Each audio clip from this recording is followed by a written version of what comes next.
All right, let's give it a new try and see if we can have some sound on the stream.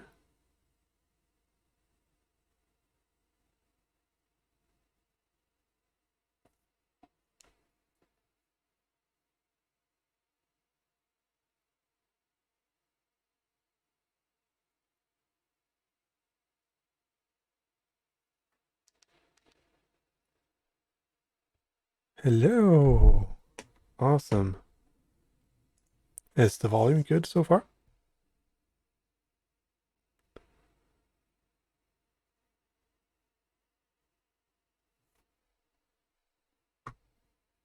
Great, let's get started.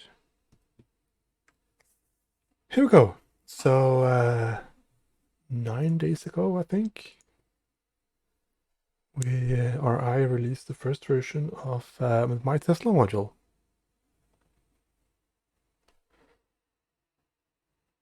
And yeah, we have all of 31 downloads so far. So lots of usage.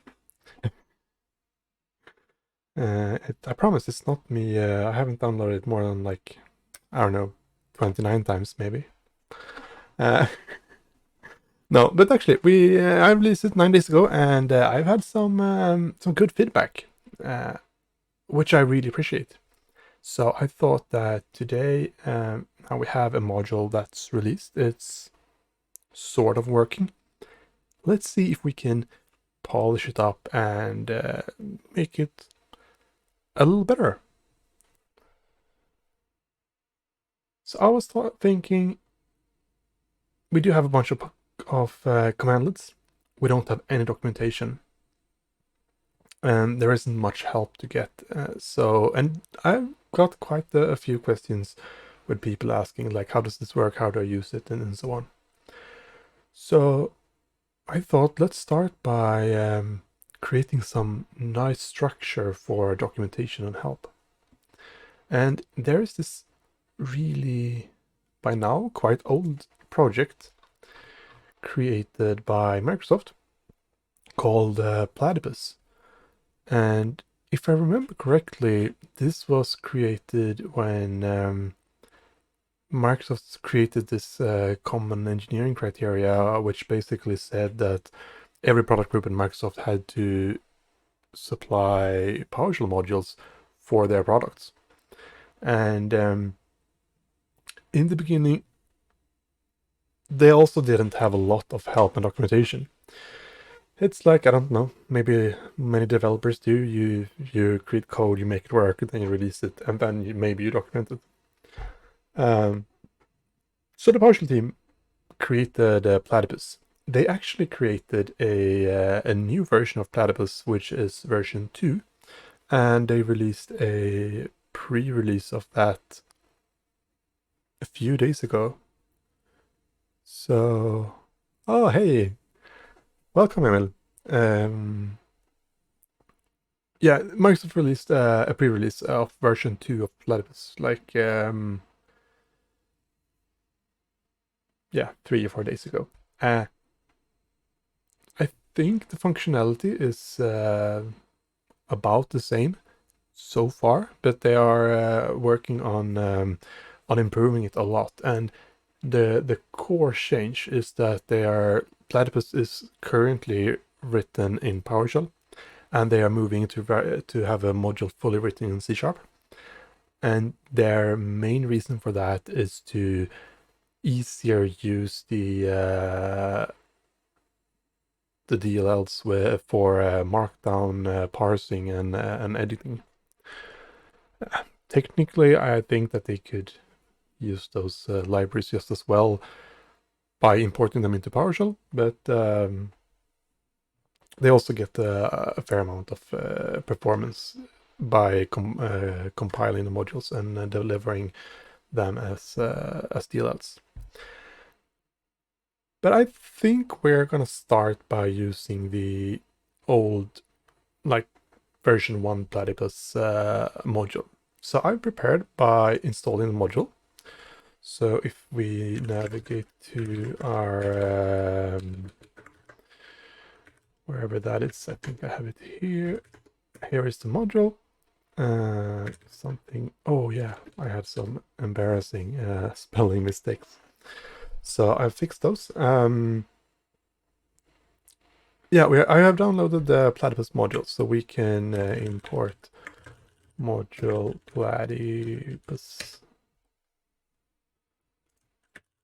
And that should give us version 14.1, which is the latest. And if we look at the documentation, it's fairly straightforward. So you install the module. I've done that. You import it. We just did that. And then we import the module that we want to create help for. So let's do that. And I don't think, yeah, I don't have a compiled version of the MyTesla module. I could use the module published in the gallery, but let's build a module. So I'm using Module Builder, which is a great module, yeah, a great tool for combining all our files into basically one file. So I'm gonna say build module, and source path is my source folder, which is here. And then I have an output directory, which actually I don't need that. I only need a semver, and I want to build version 1. So this command will look in my source folder. And let's open up that in VS Code so we can see it. It will look at my source folder, and it will find a build.psd1 file here. This says that my module manifest is the MyTesla PSD1. It should be outputted to this drive. It should include this prefix code file. It should include these source directories, and these are the folders or files that contains public functions or public commandlets. And I want version output directories, and we should copy paste this license file into the root of the module. So this is all the configuration we need. We can execute this. Semver will just say we will do the version 1.0. So that will just create the version of that one. And this created the bin directory, and here we have my test directory and version, and then we have 3 files. And here you can see that I have all my code wrapped up in one big file. So in my opinion, this is a lot better way to ship something, especially if you're going to sign it, because it loads a lot faster. And yeah, I'm just generally in favor of shipping only things that my users will actually need. So they need this file, they need the manifest, and well, they don't need a license, but I think it's fair to like bundle or submit the license file. So this is all we need, and this is what you will get. And if we look at the module I've downloaded from the gallery, so let's find my tesla.psd1.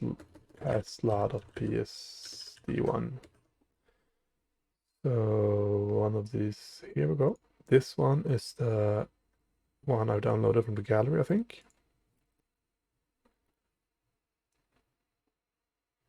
Oh, wait. And you can see this is what you get when you download it. Here you can see ps get module info means that tells us that I've downloaded this module from the gallery. So this is what you get when you download the module from the gallery, the official way or the regular way.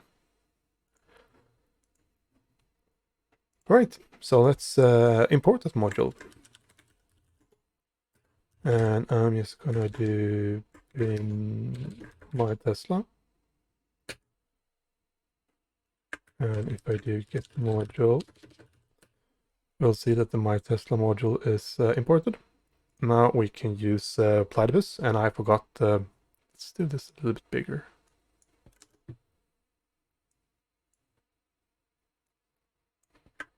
I always watch Twitch on my phone, and I think it's so hard when people use small fonts and I can't see anything. So I'll try to be phone friendly. Yeah, so let's do get command, because I can't remember, and we want to get command from the module Platypus. So these are all the commands available, and there is something called new markdown help. So this one will create markdown help, and we'll say that we want to do it for the module myTesla, and we need an output folder. Probably need to create an output folder first. Let's do that. So let's create a folder called docs help, maybe. There we go. And then we go back to this and say slash docs help. Don't think there's anything else we need to do.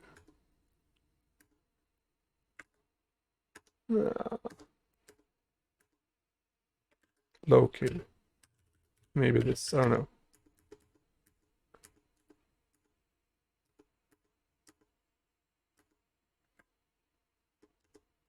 Help version. Let's play around with this and see what happens.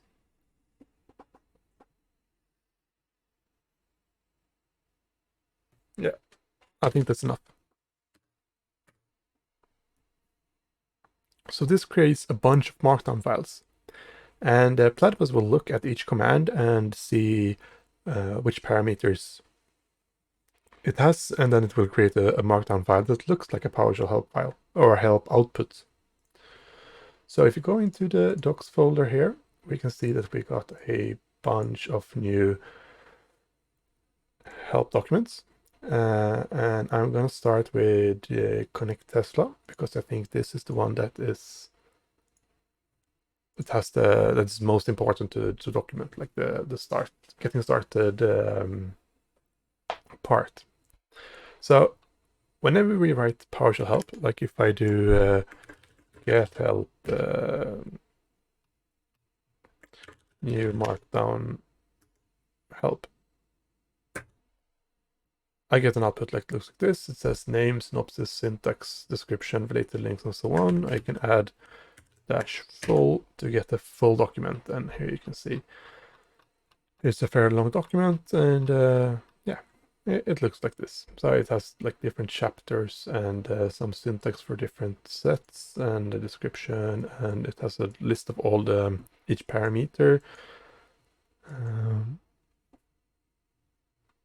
And then it should be some examples and yeah, notes and examples and inputs and outputs and stuff. So this is how it looks. And this markdown looks similar. So up here we have a bit of, I think this is called Toml, but I'm not sure. So this basically is some metadata. I think I'm supposed to put a link in here to the actual markdown on GitHub later on. We'll do that. Synopsis. Connect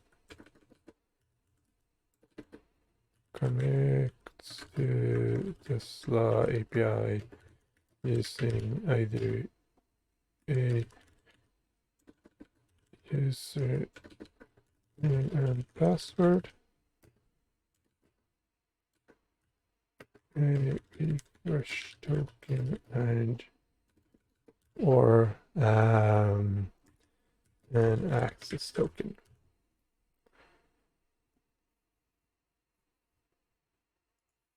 So yeah, that's a short description of what this command does.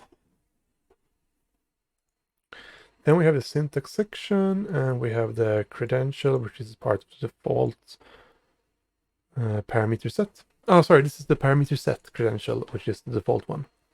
And here is the the syntax for those three. We don't need to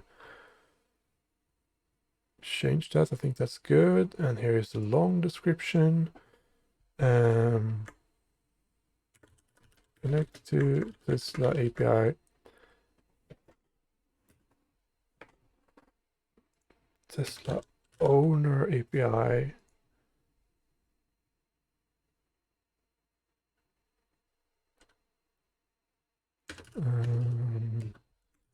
Supports 3 methods.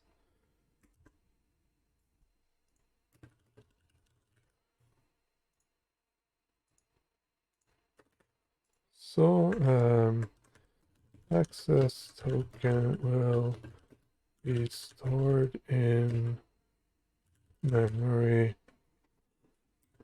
until module is unloaded. Use export Tesla context to save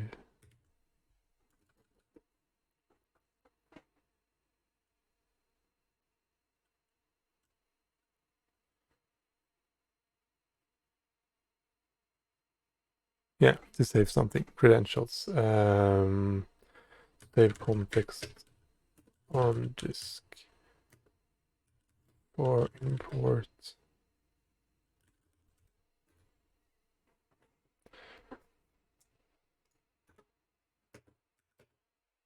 Not sure if it supports this, but we'll see.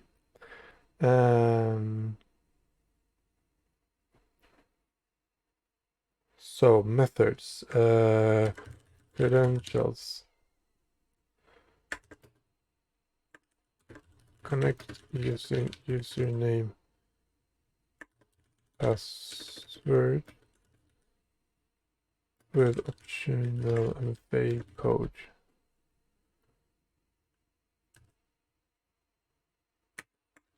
This will, if we can do this, I'm not sure. Get an access token from Tesla and port in memory.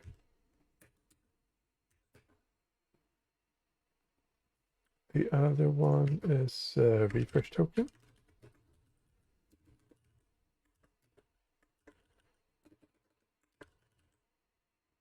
Connect using refresh token.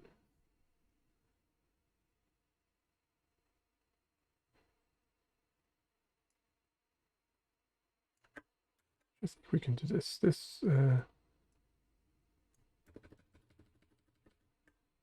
Get access token from Tesla using username optional.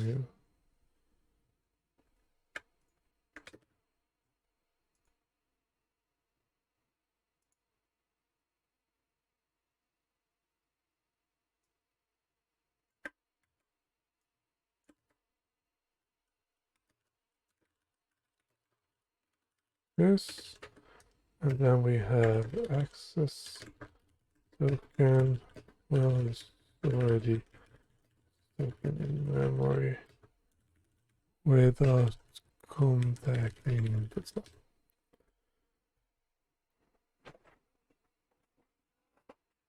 So I think that should explain what we do, I guess. So let's do a connect Tesla, connect this.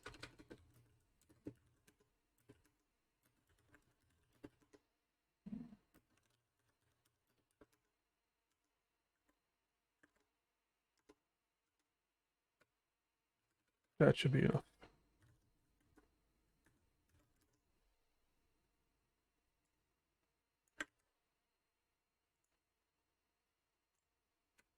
And let's create a new line and say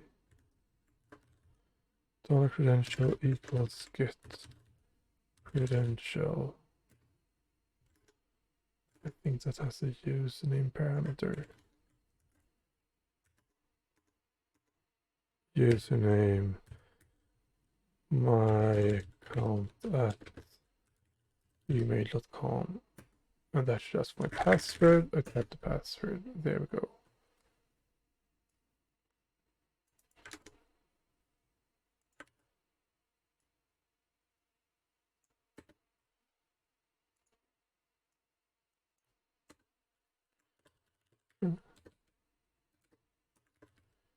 get access token on Tesla using password in combination with MFA code from Authenticator app.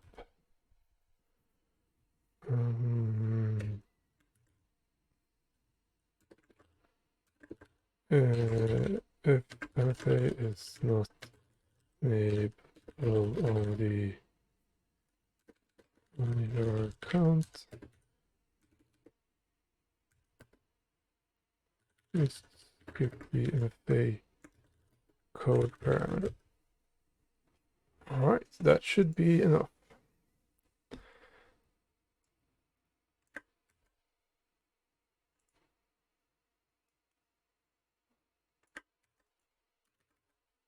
And then we need an example 2, and this only needs 1, and I think just make sure connect Tesla dash refresh token. I think it's like that. Okay. That.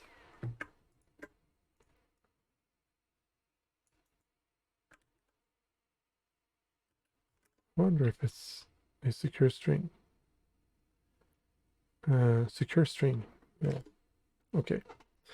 So dollar refresh token argument read host from refresh token dash a secure string. Ooh.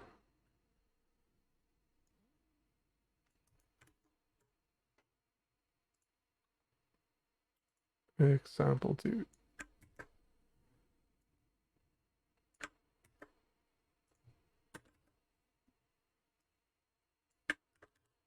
Refresh token.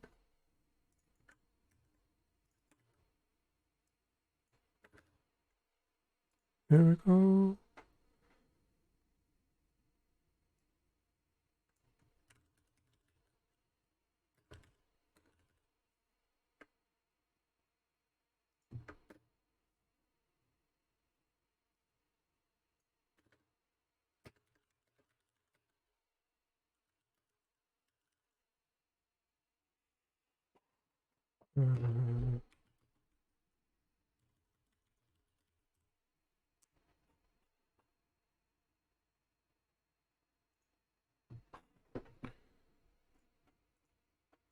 Go. And then we need a third example. That should be example 3. And look at access token is also a secure string. So then we can do access token,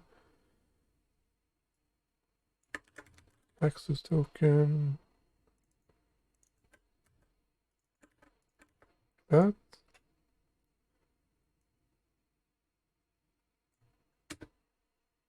Whoops. I'm editing at the wrong place.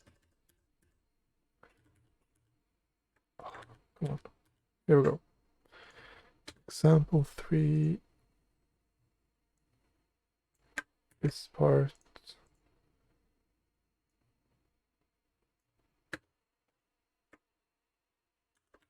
Store access token in memory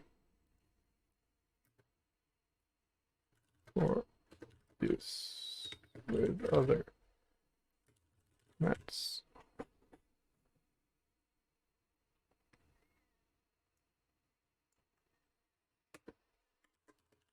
Access token used to access owner API.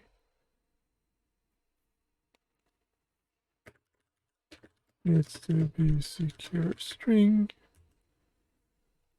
We should probably get an example.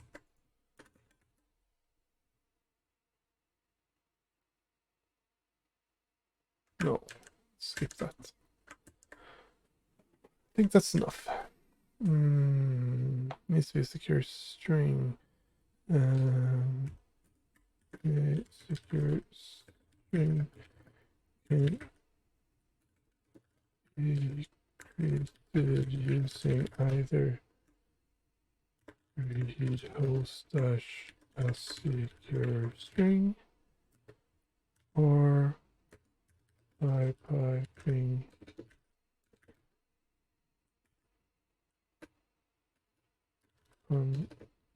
converting regular string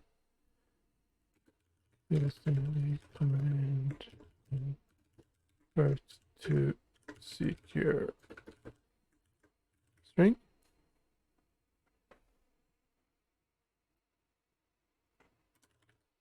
With parameters as name, text, and force.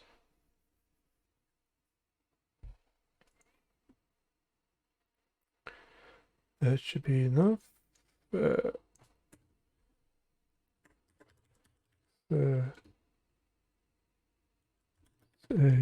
credential object containing a username and password for your Tesla account. Create a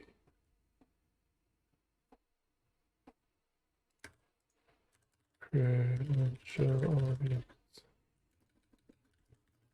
by running get credential.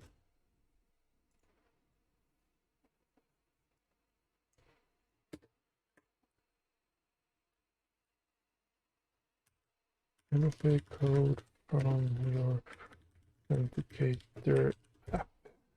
Should be enough. Pass through will output a context object containing access token and refresh token.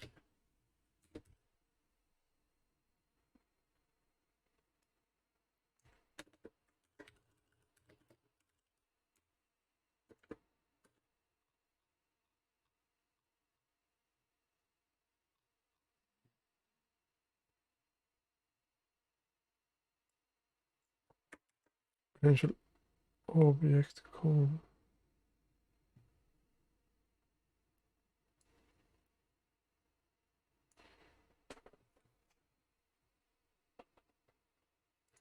Here we go. Refresh one. Refresh token.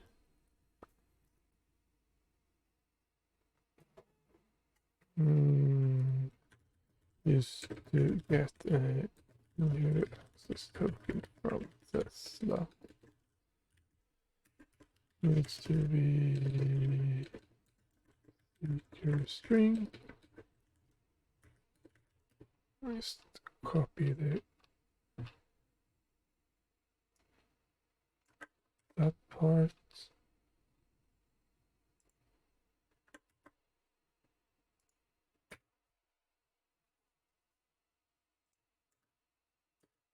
Or no, maybe like this. There we go. Region. Region to connect to can be USA or China.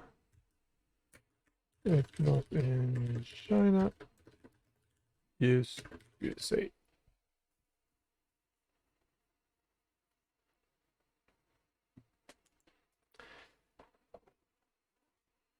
Inputs, outputs. Yeah, so this is the another thing we need to fix later on. And notes after connecting to Tesla, use get vehicle, get Tesla vehicle list available vehicles.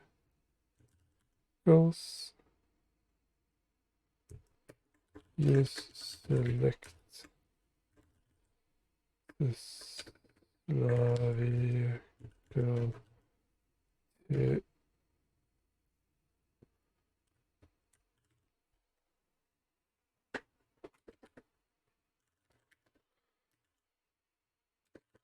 all the good for this session.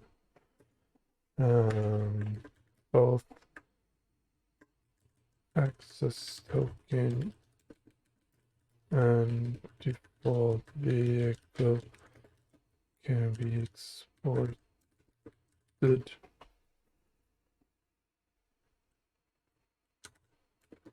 with export to Spec context.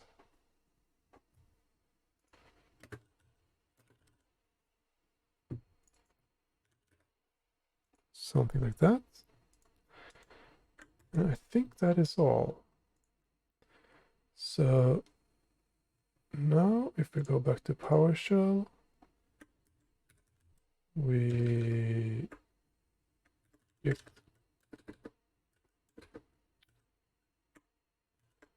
command.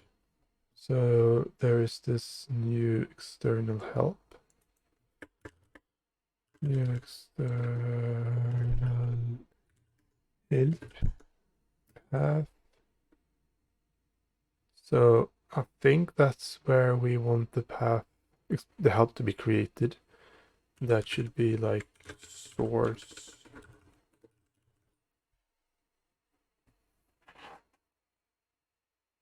I think the convention is to do like this. I am uncertain though. We'll try that. Oh, no. That was output path.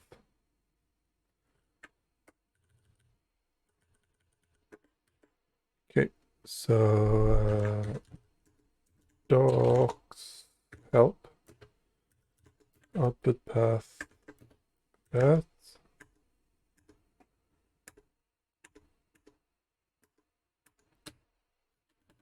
Let's try this. So this returns an error. Expect heading level 2. Quite sure I didn't change that. Example 1, line 32.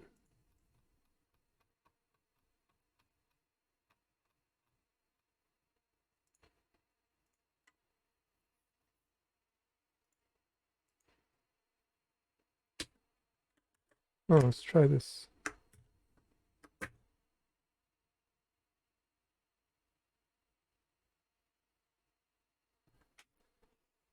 That was probably the thing. So now we have a XML in MAML format. So this is the Tesla help format, which is quite an awful format to write documentation in, which is why Platypus is such an awesome tool. And hopefully, if I open a new PowerShell session, we should also add this. So in my build here, we have copy paths. So in here, we need to add our docs. So that should be ./en-us. I think that should be enough. Save that, go here, do a build module. that should overwrite my binary here, and you can see that I got my E and US file here now. So now if I go to my new PowerShell thingy and I do cd into my folder here, and I do import module in my Tesla,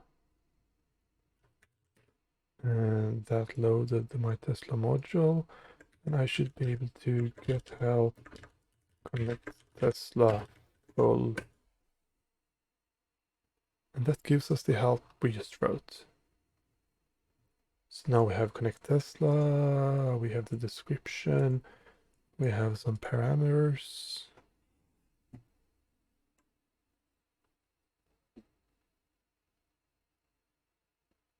And we have some notes and a bunch of examples. Yeah, I like that. And we should also be able to compile this as HTML and get decent HTML output.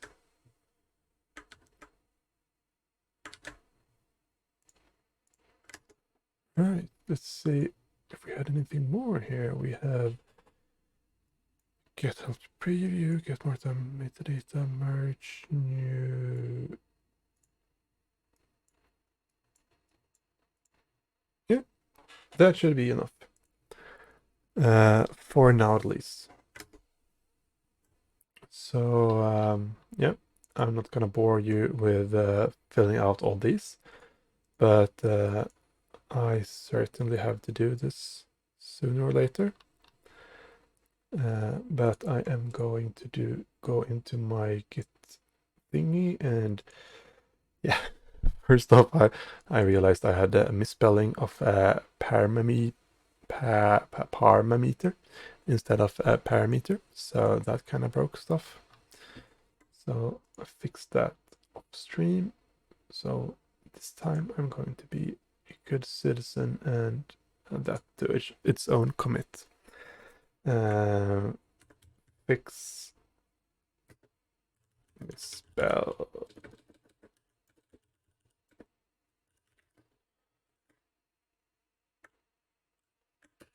That's good enough. All right, and then we have help. So I'm actually only going to add this file because the other ones are not really good. And I'm not going to add this XML just yet because I don't want all the broken help yet. So we'll just say added help for add help for connect Tesla. Should be good enough. And then we'll add the potential help here. Yeah, we need to do that. Even though if we haven't built anything yet.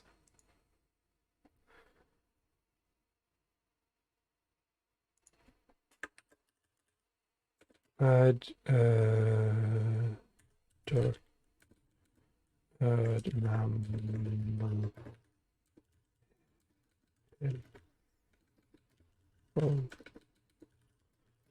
to build. That should do it. So now we have some help. Also push this to GitHub sooner or later. Before we push something, I'm thinking that we should create a pipeline that builds this for us, so we don't have to do that much. And to create a pipeline, I'm going to create a folder called scripts. And in here, I want a new script.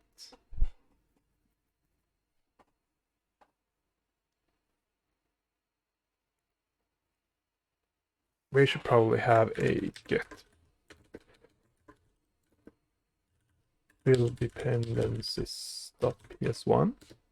So this is a script to download stuff, and we'll do dependencies equals hashable, and then no, I'll do this. It should be an array, and then I'll have an array of hash tables like this. Probably need a comma there, and this should be like install module. I think it's slow. Name equals module builder. And I think this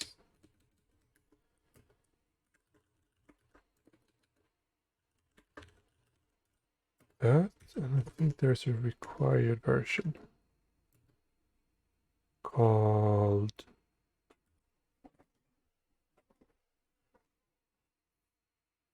whatever 2.0.0. The module, let's make sure they're the same here. Builder required version, yes.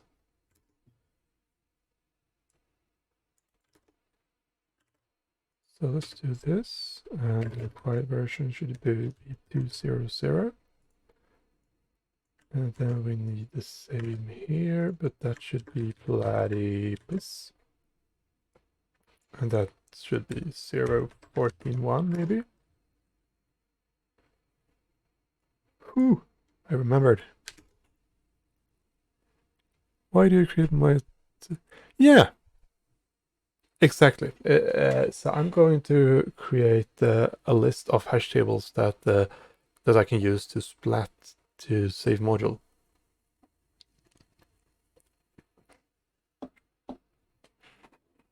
And I'm going to hard code everything into the script, and I'm not going to take any parameters.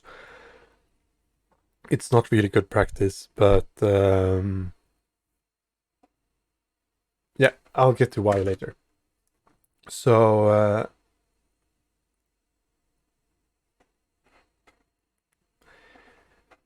we need to create a directory called modules. Maybe we should do TMP modules. Bin modules. It's in my TMP star.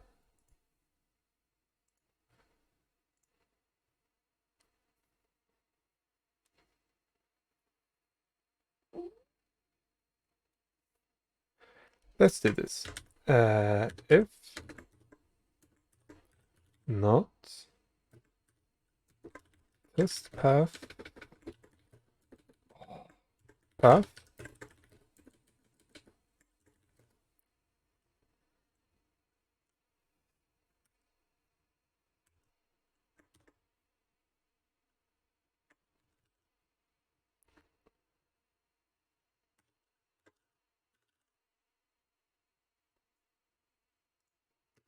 this, and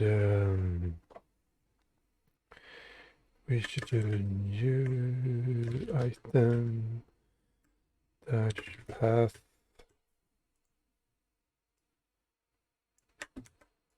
this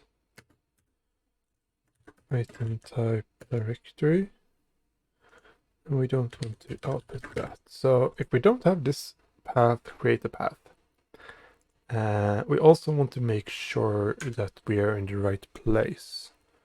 So dollar my invocation dot my command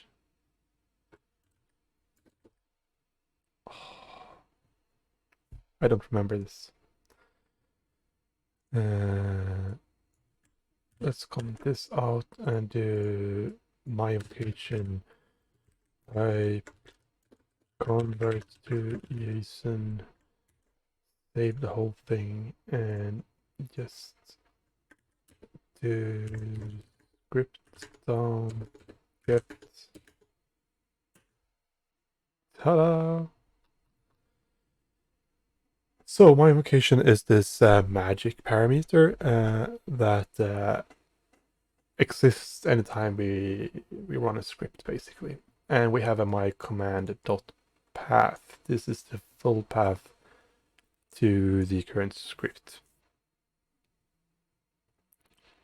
I was hoping that we had a path to the folder also, but maybe not. So let's do this. Dollar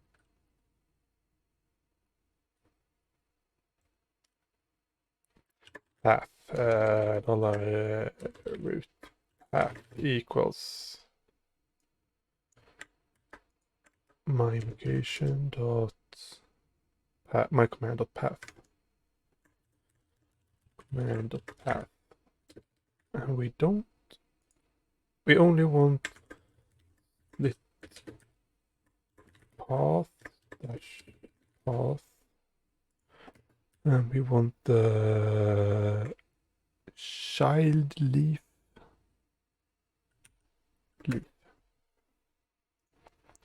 So this should return, no, sorry, we want the parent.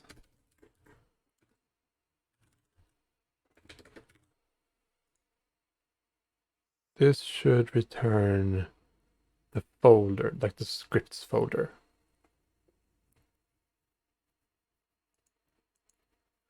And then we should do push location dash path root path dash dot dot. So this should jump us into the project path, basically. And then we're going to do stack name get build dependencies. Actually, I'm going to be lazy. I'm going to set this here. $ps default parameter values.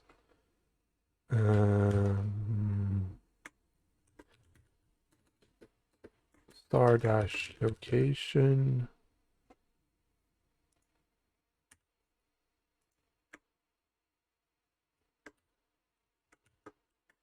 Wonder if this is how you do it. I forget this syntax so often. Stack name. Stack name.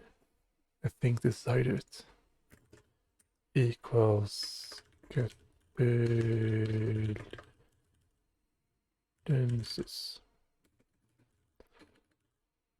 So my theory here is, so this is another magic variable, which we can put, it's a hash table. So if I do like, let's demonstrate this. So by default, it's empty. I can give it a star colon name like this equals my Tesla. This means if I do get module, only return my Tesla. But if I do dash name star, it will return all modules loaded in my current context. So each key in this default parameter values is basically a filter that consists of the command name colon the parameter name. So if I do star colon name, it means every parameter that has or every command that has a parameter called name. If I haven't used the parameter name, it should set it to the value myTesla. Very useful. Also, I think this is scoped. So when I run this script, this thing will only affect things in my script. Anything that is set above my script will still affect things inside my script, but yeah, not the other way around. So this should set us to the root of the project, and then we can do this. And then we have something called pop location. So pop location stack name test. Yes. Try, and we do this and error action stop catch.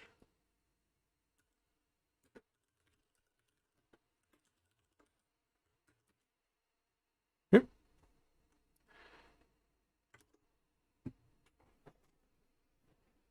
So while true,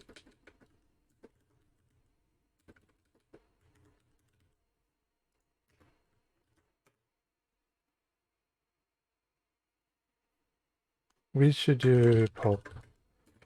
Sorry, we should try. And we should do pop location. And we don't need stack name because that's set in star dash location. But to make sure that we end up in the catch, I want to use error action stop. Probably don't need that, but and then I'm going to break.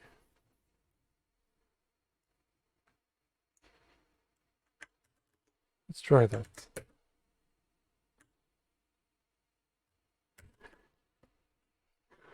That didn't work.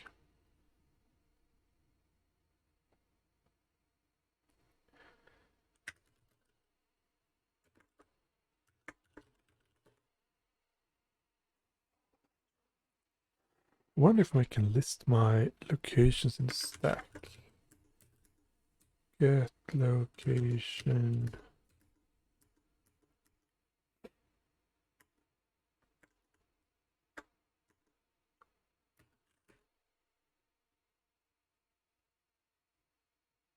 Okay, so that seems to work. Set location.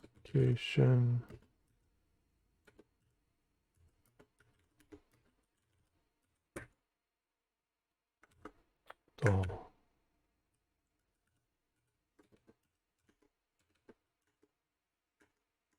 Path. Seriously? Oh, sorry. Push location.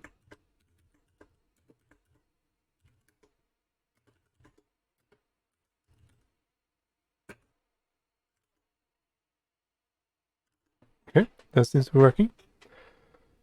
So now I've jumped up one directory, and then I can do it once again. And I am pushing this changes into the stack called ASDF. So now I can do get location ASDF, and that gives me all the locations put on that stack. Good. So maybe I should do while get location error action slide continue, and let's do this. and say equals ASDF. Copy this, paste it, and this should take me back to the My Tesla module. And it did. And if I do this, I get an error because the stack doesn't exist anymore because we emptied it out. Awesome. So now I can do pushfication how many times I want in my script, and I will always navigate back to wherever the user was when they started my script.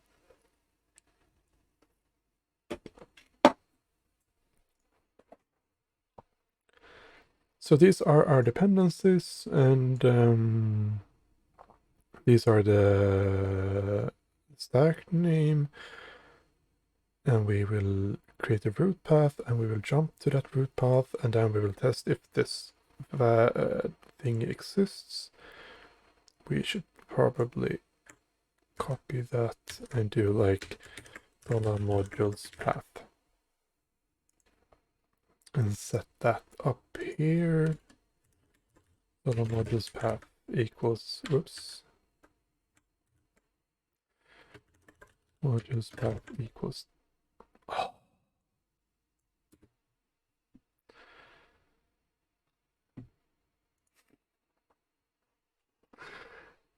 Now where did I put it? Modules path tmp slash modules. That should be fine.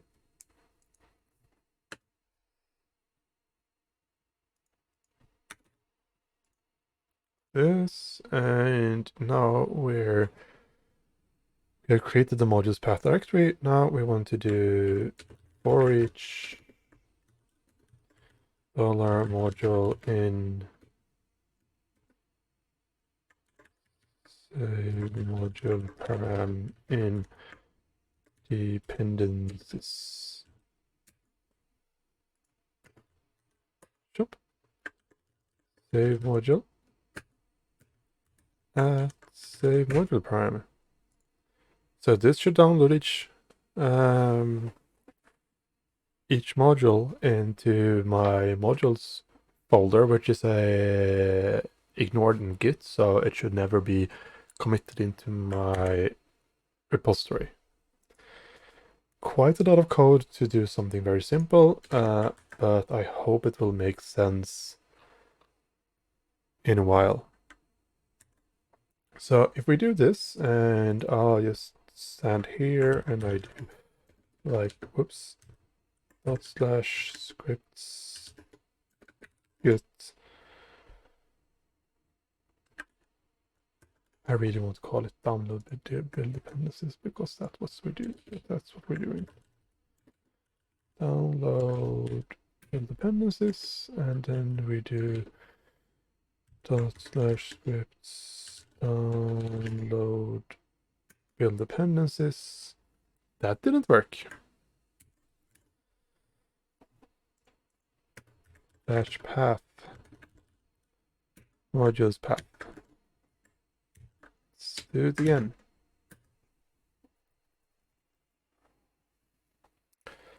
So this should be creating that folder in the right place, and then it should download 2 modules.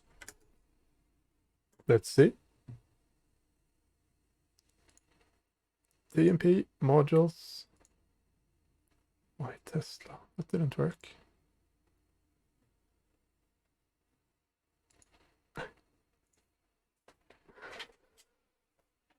And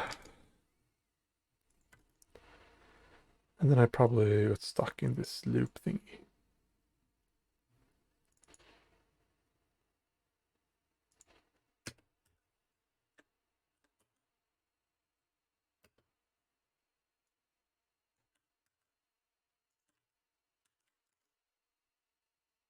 Oh no, apparently not.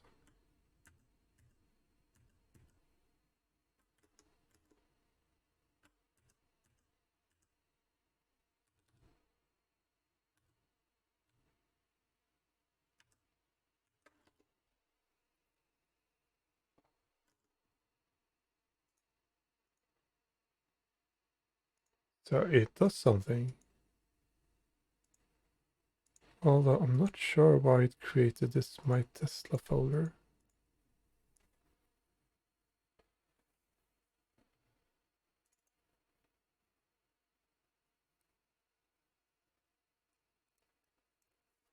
Oh well.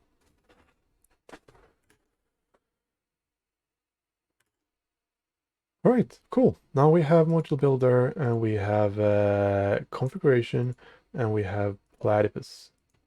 That's good. And we have an empty folder that came from somewhere that I don't really know and don't really care about right now, I think.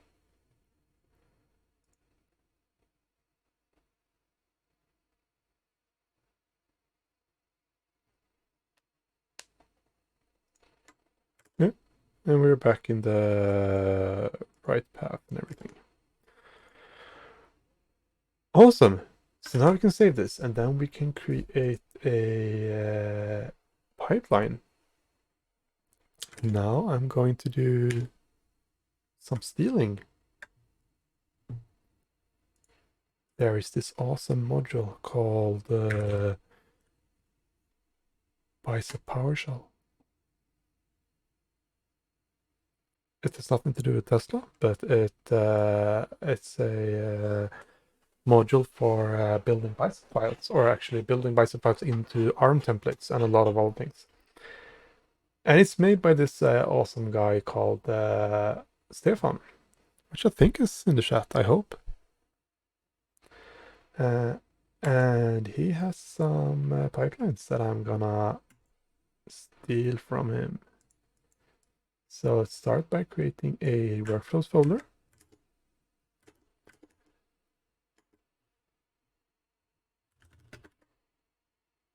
Like this.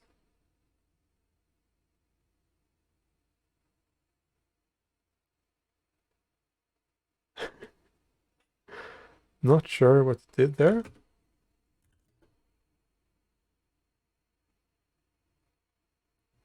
.github.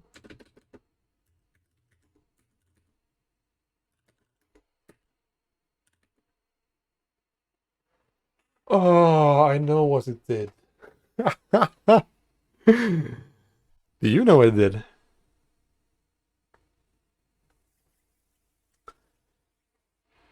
should have a prize in this for anyone in the chat that can tell me why this just happened. If they don't have a prize, so you can get a sound effect. No one. So I set this.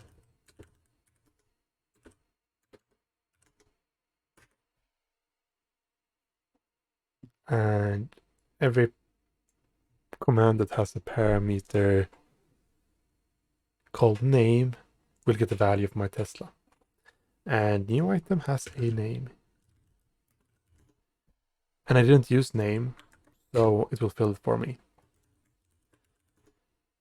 This is a super powerful and awesome feature, but it can also be very hurtful. This is a good command. Now, empty and works. Right, where were we? Tell my Tesla. We don't need that one. That's also why I am going to put this here. I think that will only clear it in the...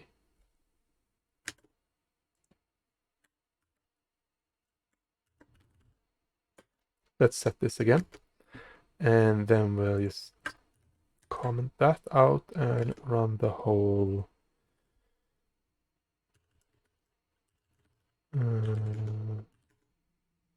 script again.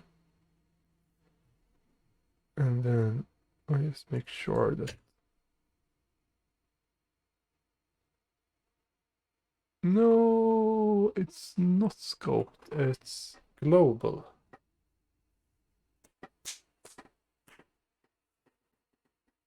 All right.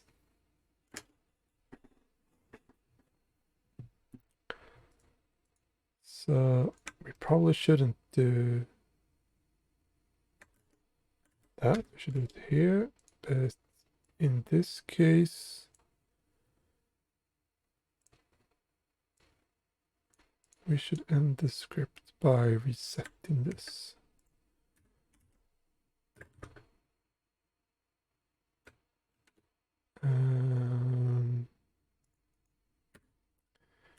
If not sure how complex we should do this, but I think a good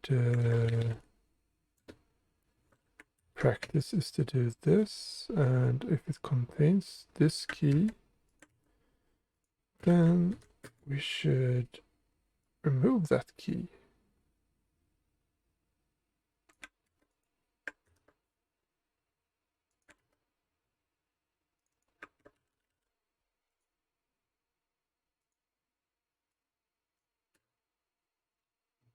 Make sure this works.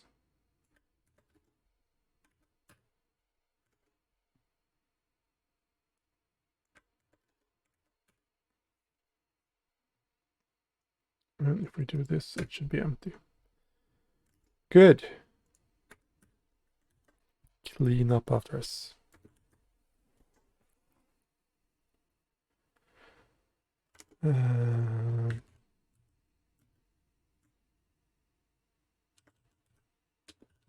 We should probably also do like this just to make sure. Hey, Mr. Epics, welcome. We have done some documentation and now we are starting to work on a build pipeline. How are you tonight?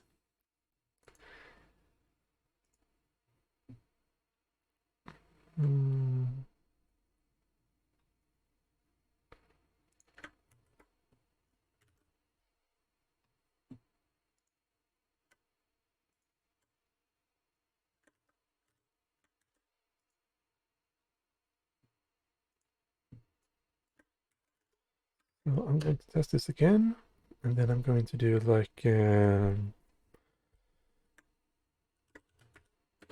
push location path like that, and then get location.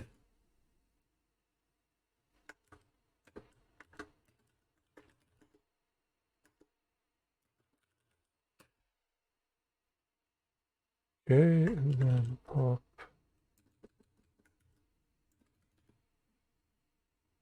Call it this one.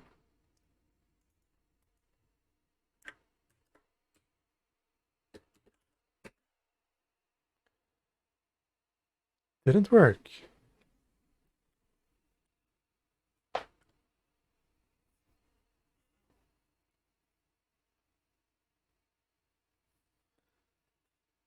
Then we'll just finish playing a Dungeons and Dragons session in a friend's campaign. Awesome. I really miss playing Dungeons and Dragons. I don't think I played it for 15 years, maybe. It's fun. I think let's see if I can do help. Oh. Help. Default parameters.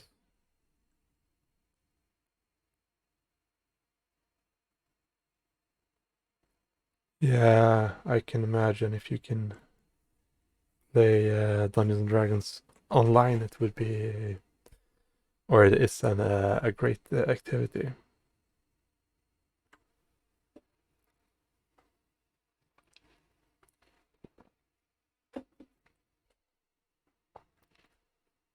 Okay, that was slow and boring. Let's try help PS default parameters.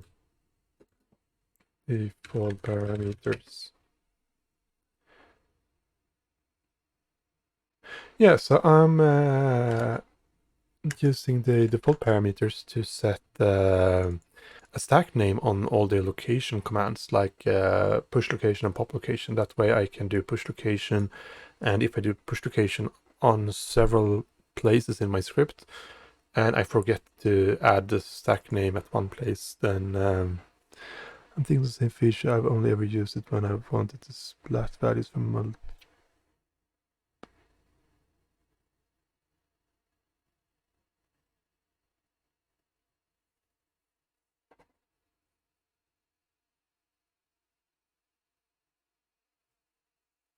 Oh yeah, yeah. So I'm using it here, but I want to only I want to limit it to this module, but that doesn't seem to work, and I was hoping that it would. And that didn't work either, and this didn't work.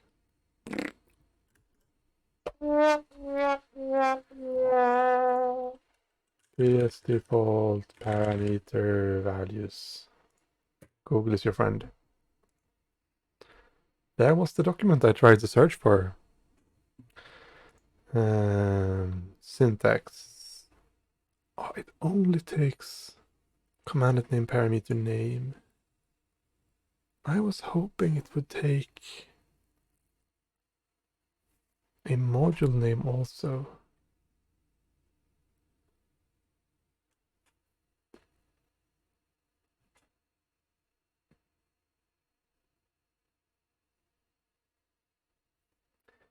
No, apparently not.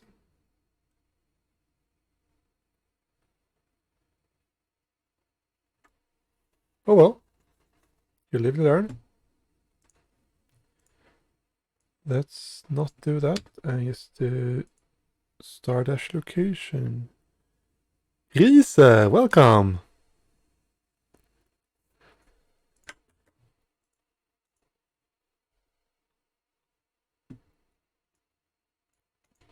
So we're doing a small pipeline for, or preparing a pipeline for our Tesla module. And I hope this should work. So now we have this script, we have some basic configuration, and then we create a folder and download some dependency modules into this path. Now we're going to steal Stefan's pipeline.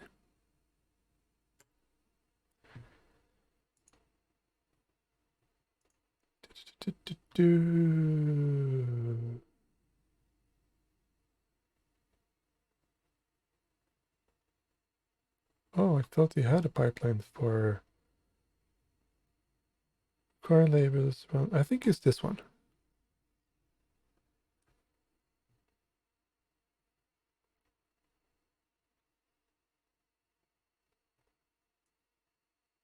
Here we go. This is what I want. Perfect. Stealing with pride. I might have been involved in creating it last time, so maybe not really stealing, but let's call it stealing.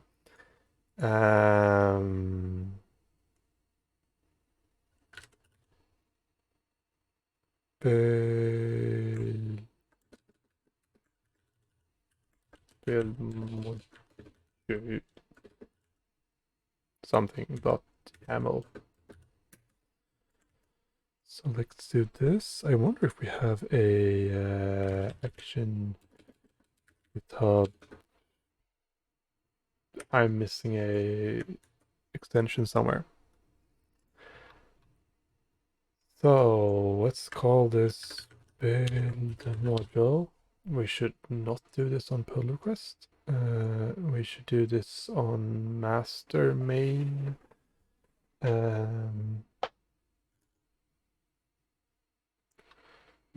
Don't remember how you do that, but I think we should have something here.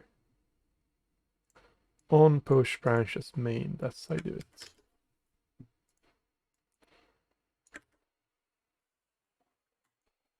So every time we merge something into main or push something to main, we should have a job. We call that job build, it should run on the latest Windows worker.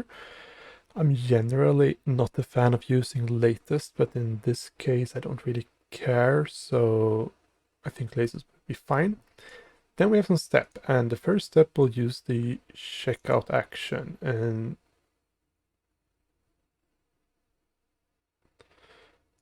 that just checks out. Let's do this.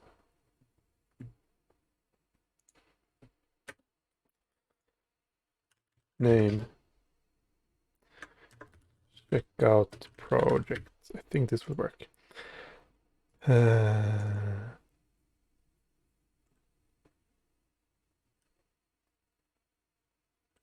So let's do download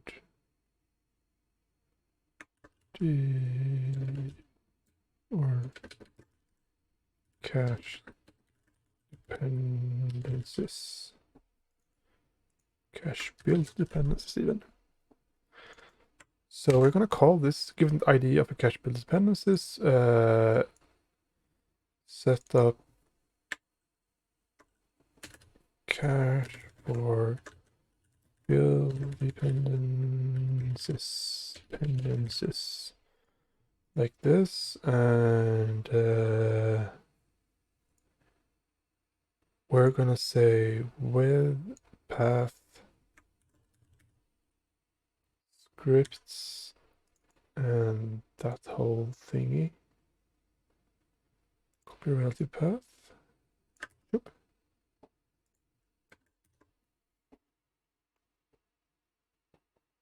No, sorry, that's not what we're going to do. With should be this path. So here is the path that we want to cache. And then we should have a hash of this script. Copy relative path. Go back here and do this thingy. Then we're gonna split that so it gets a bit more readable. I hope you can do, yeah, you can do that. So this step has uses this cache action, which will cache this module. So it will basically just save this folder in our fast cache, and then it will create a key that is a hash sum of that file. So whenever that file is changed, the key will change, and if the key changes, we won't have anything in the cache. So then we will have to download the cache again. Download required build dependencies. We need this to be lowercase. There we go. So we're creating a new step, and this should have a condition that says if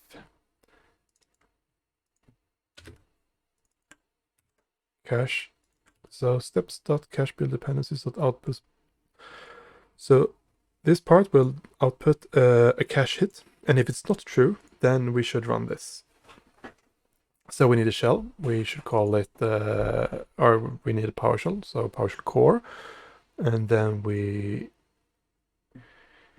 give it this thingy.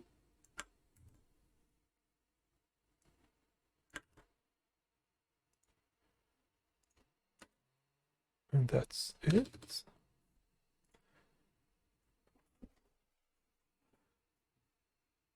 So we check out the project, we set up the cache, and if there is no cache, run the script.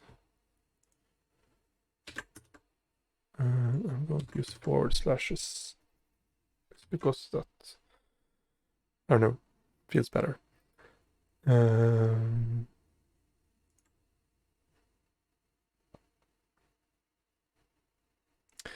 then we need something that will update PS module path.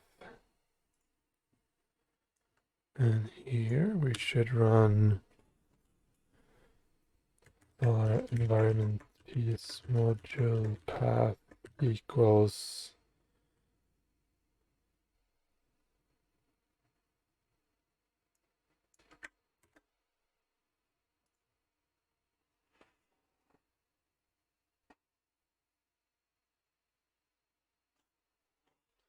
actually I want this to be a multi-line string and do module path equals resolve path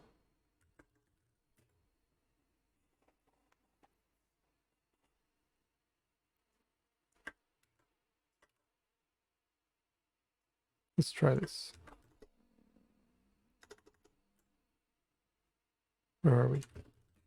Here we go. Okay, so that works. Solve this, pipe it to select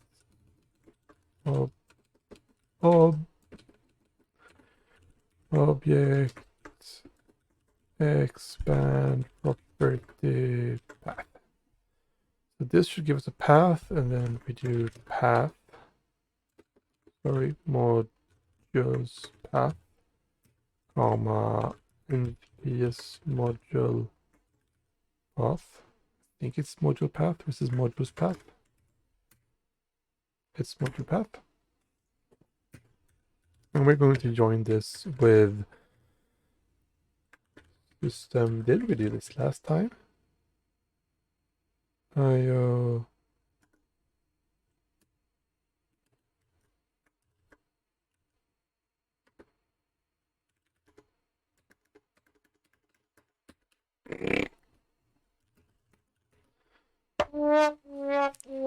Lots of today. I'm quite sure we did something. Tesla service. I wrote something with this. I think I wrote something with this. I think Emmanuel helped me yesterday. Are you still here, Emmanuel? I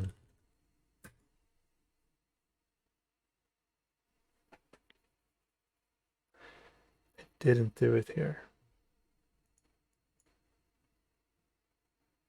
So, oh, you're here. Awesome. I want the path separator static property thingy, which I never can remember. System.io. something maybe.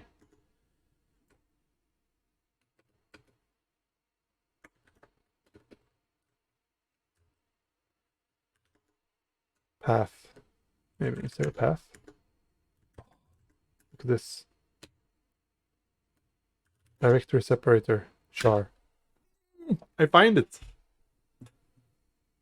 Found it. This was the one I wanted.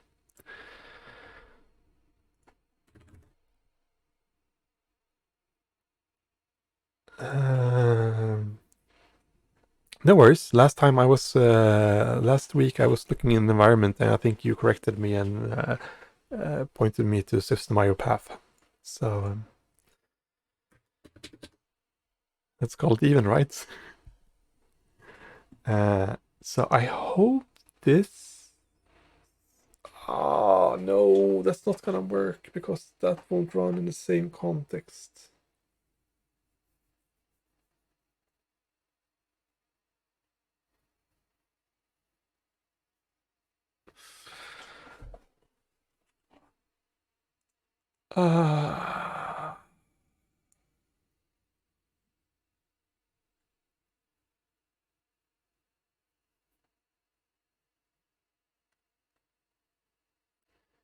You need a semicolon. Oh yeah, you're right, Bjompen.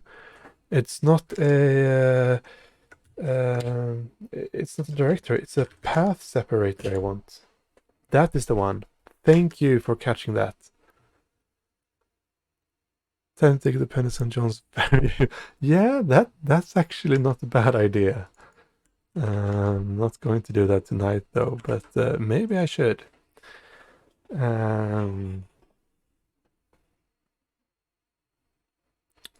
Or I could just do like environment.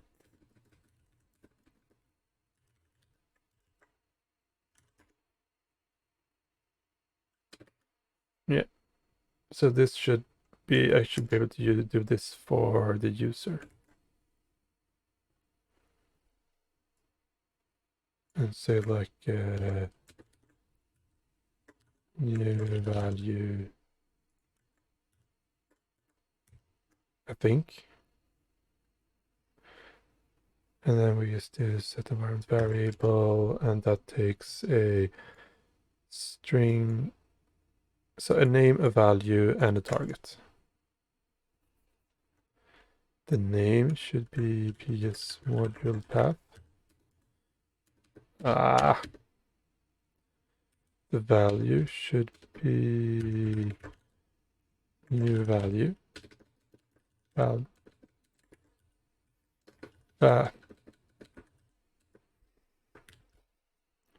New value.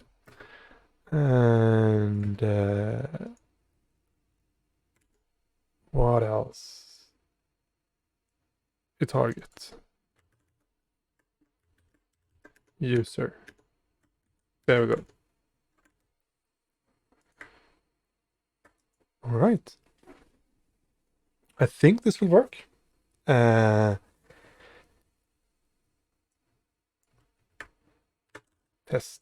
module path.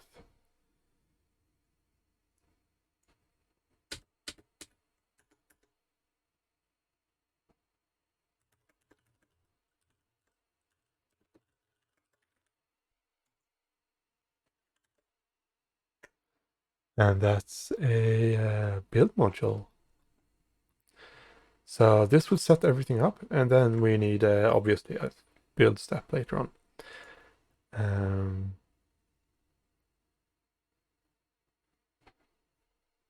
Well, actually, maybe we should just do that. It won't take that long. Build module.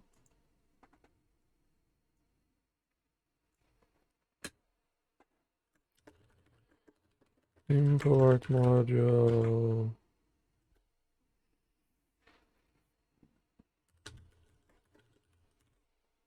Module builder. Build module.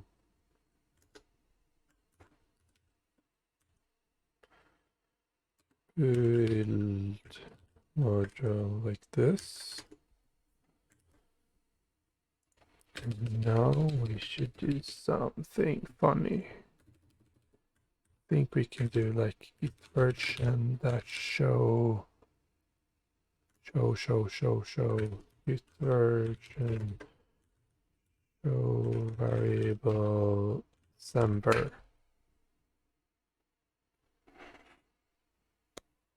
Oh.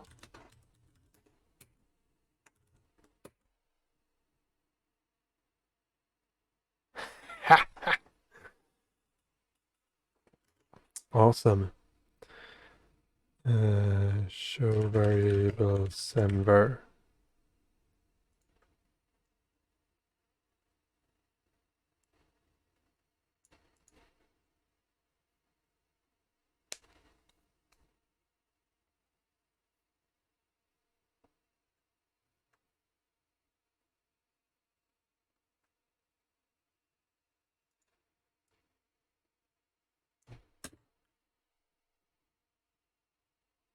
I hope I'm still in the right directory. Yeah, I should be. And that will create a bin directory, and then I need to upload that as an artifact.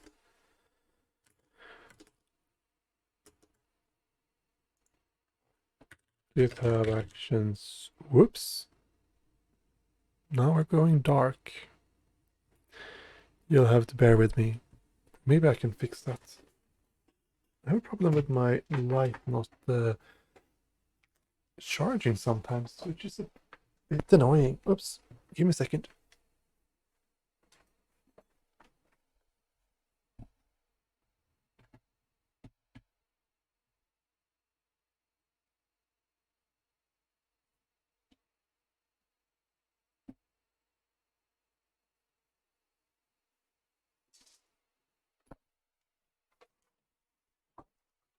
There we go.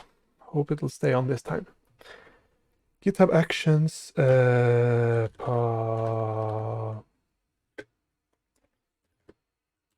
publish artifact. This should be super easy. Upload artifact. This seems like the one we want.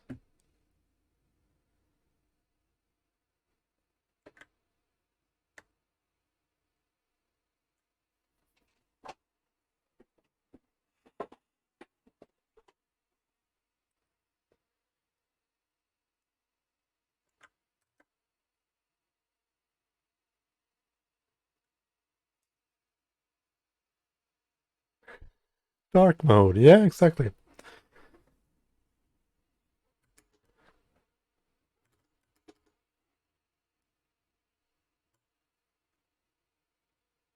A Swedish joke would be to say that we are... doesn't translate, I realized. But in Swedish I would say vi jobbar svart, which means we're... well, it literally means we're working in darkness, but it also means that we're working without paying tax, which is illegal and not something you should do and so on, but yeah.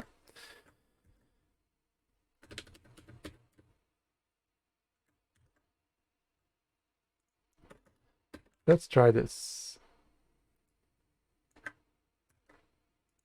I hope I can do... yeah, this should be... whoops. I don't think the order of these should matter at all. Bjorn, Dr. Yaml. Jomp and Dr. Yaml. What do you say? Upload an entire directory with name, path.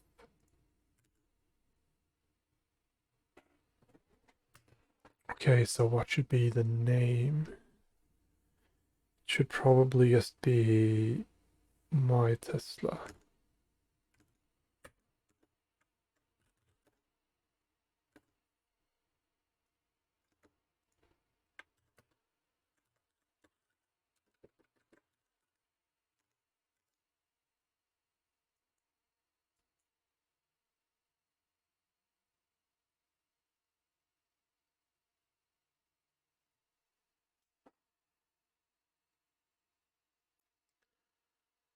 I wonder if we should upload a whole folder or if we should just...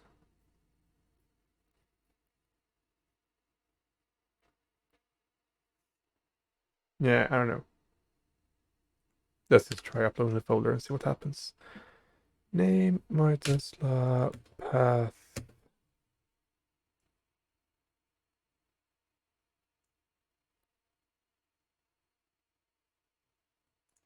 What's the difference between these? Nothing. Bin slash my Tesla.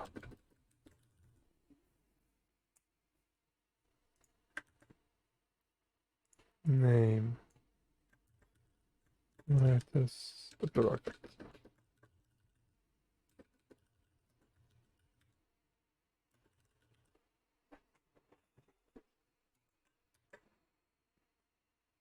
Let's see what happens.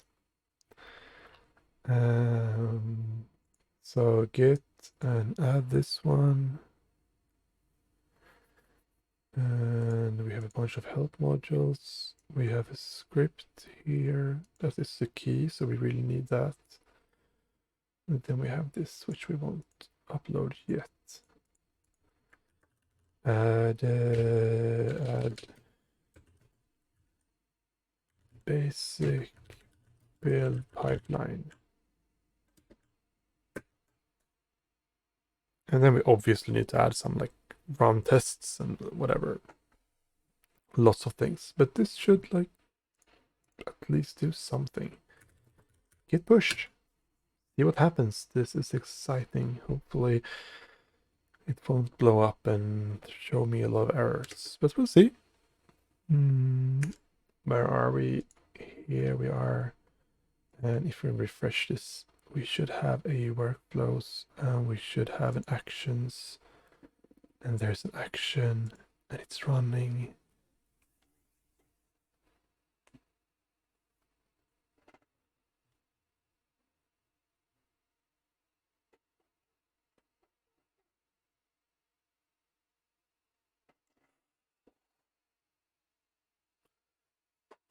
We don't need to invest in a new share, I think.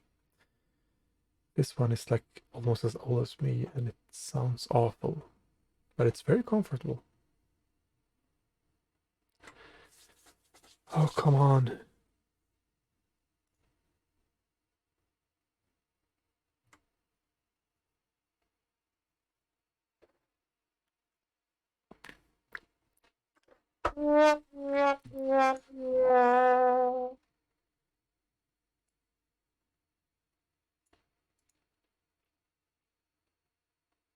So the set environment didn't work.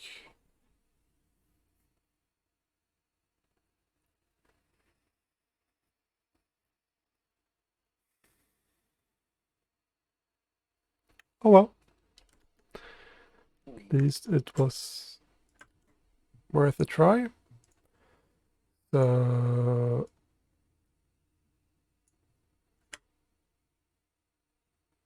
we're just gonna take this part and we're gonna put it down here. And then we don't need to use this fancy stuff.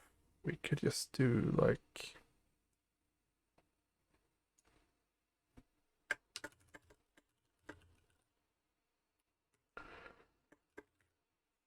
that.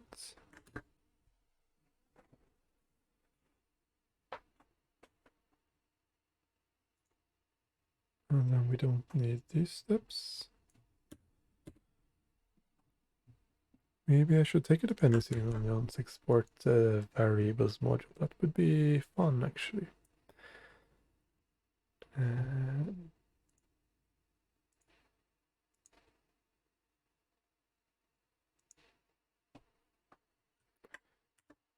Fix module path in pipeline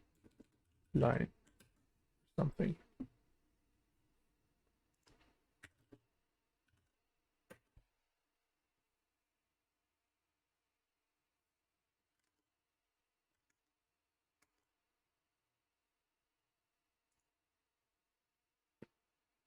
I don't think I've ever built a pipeline that ran to completion on the first step. Oh well. Let's try again.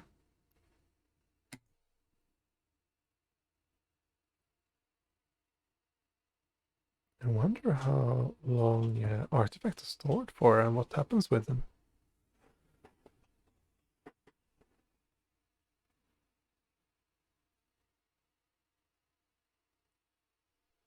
We'll see.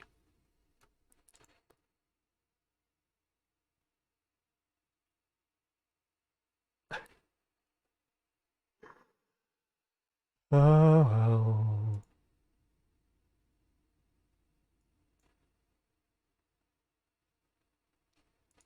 What failed this time? Import.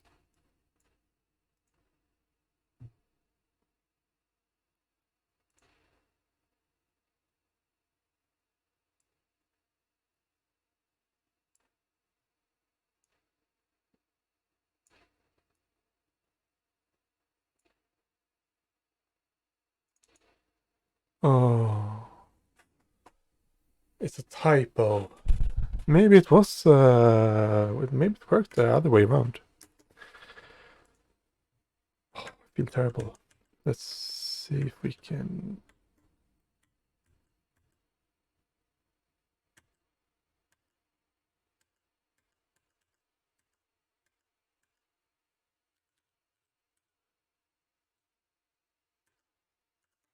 Here we go. Up to paste module path.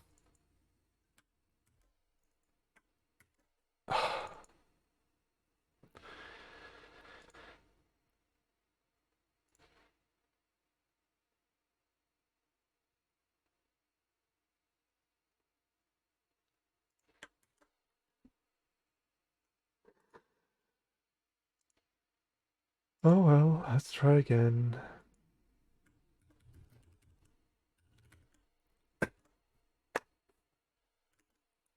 This is a bit tedious when it comes to pipeline. I think there's a way to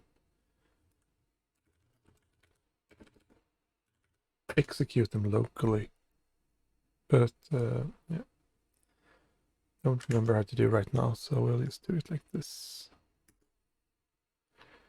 Here we go. We should have a number 3 running. There's a build job.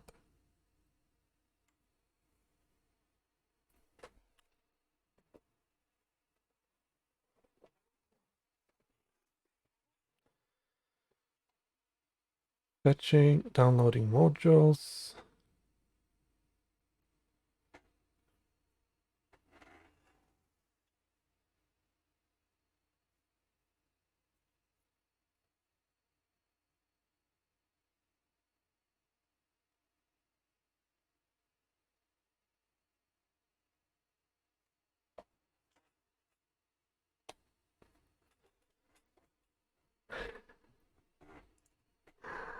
And that didn't work.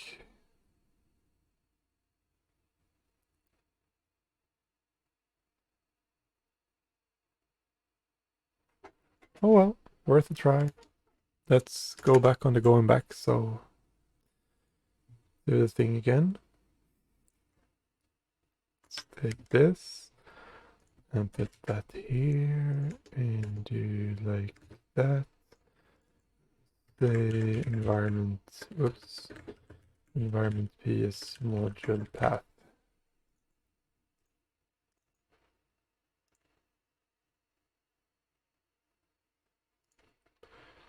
And then we can go back to removing these two. Here we go. F5 is the charm.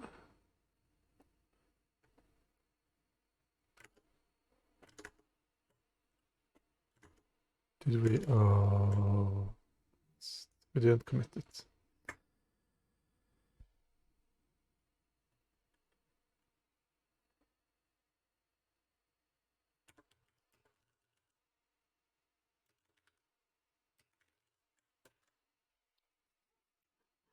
The best commit messages. I should probably have done this in like a feature branch or something, but here we go.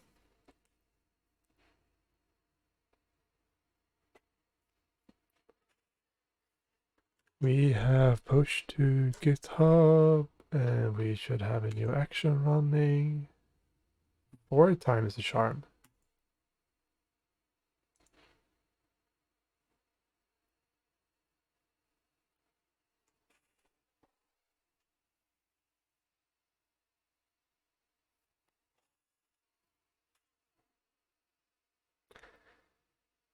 Downloading again.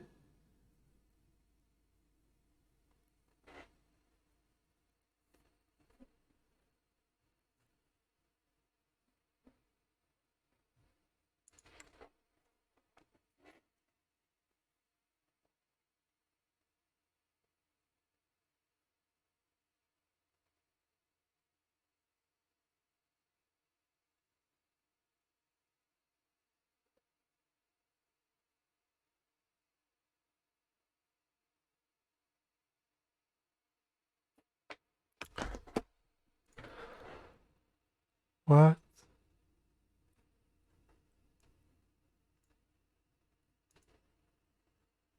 Seriously?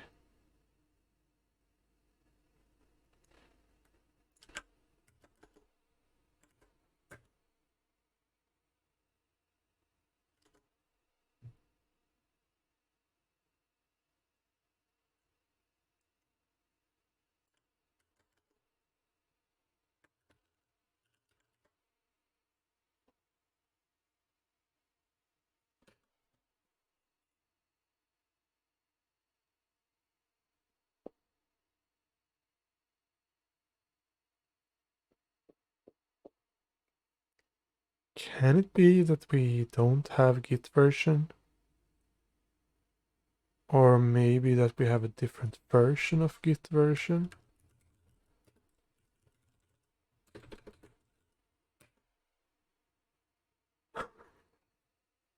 Okay, that's not how you do it, obviously. Whoops. Git version dash h maybe. So I have git version 5.6.5.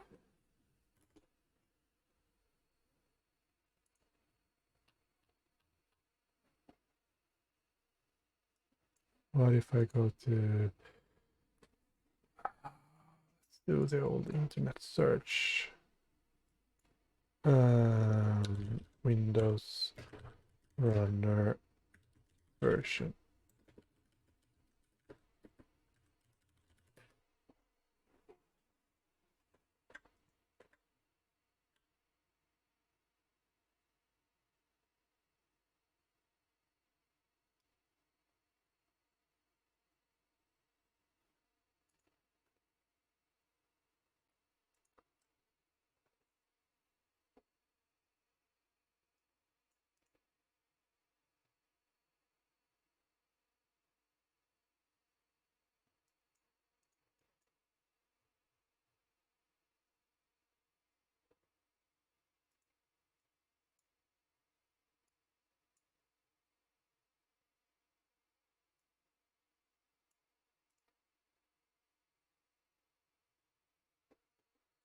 So apparently there's a Git version.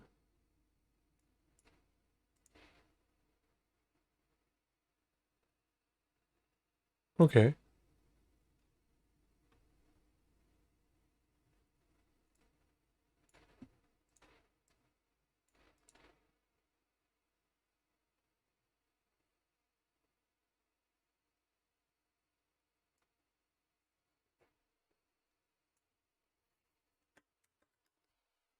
I'm not sure this is what I want to do. I was just hoping that Git version would be available. Software.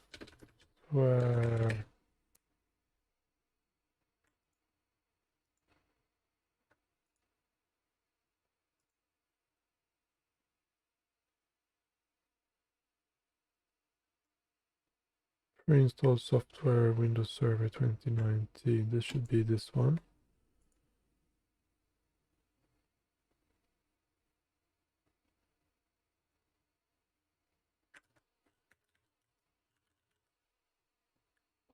Has no Git version installed. Seriously.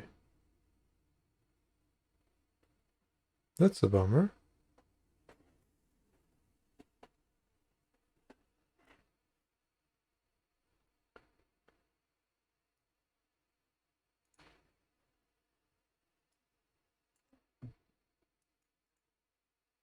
What if I do, where are we? Linux Ubuntu 2004 Git version.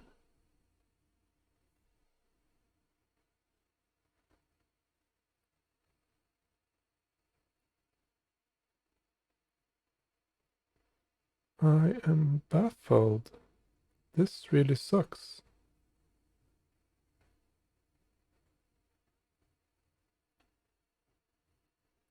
Why is there no Git version in the hosted runner?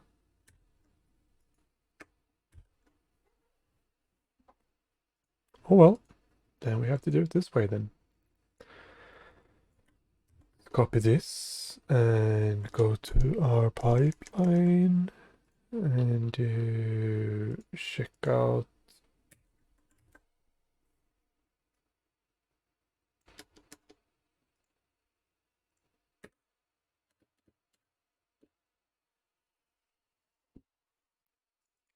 fetch main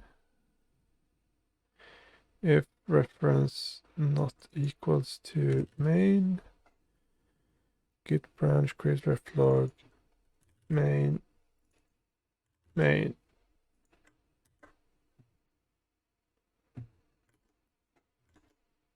Remember we were here. And then we do this, I guess.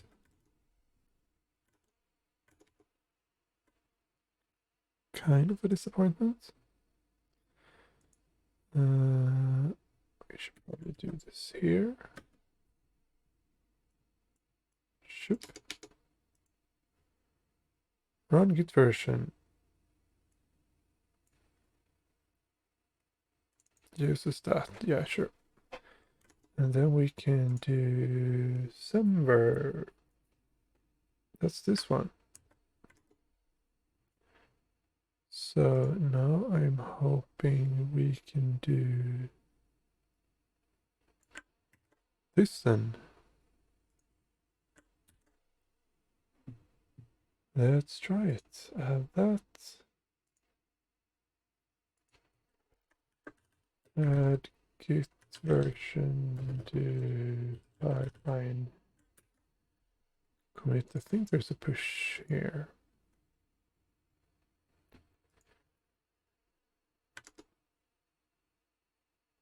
Let's go back to this one and this and actions. 5 time is a charm, hopefully.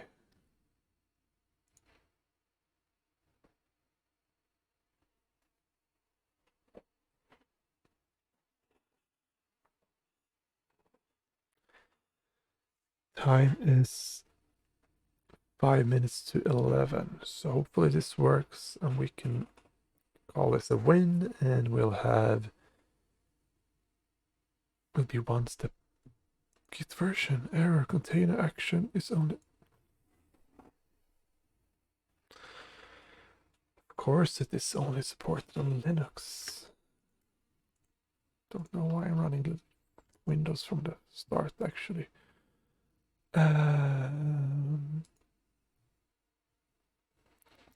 Let's make sure, where were we? There, Linux.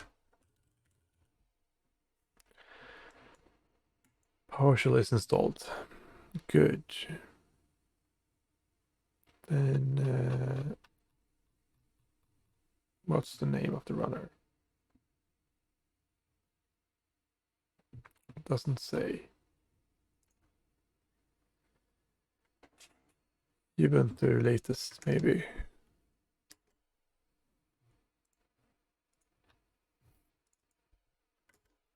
So is it called Windows latest or?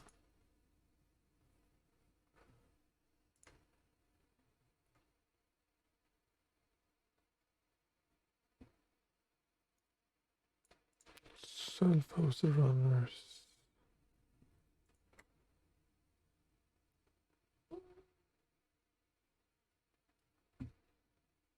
So that's the one we want.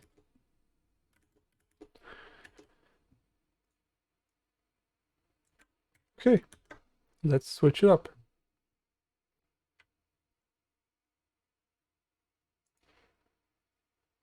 Add.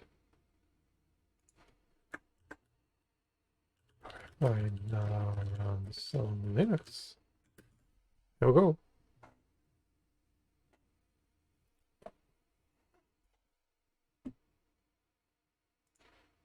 Push.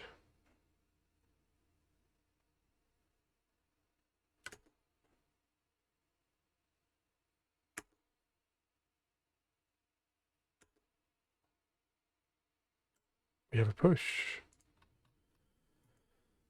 6 times the charm. Oh, this is so bad. And that.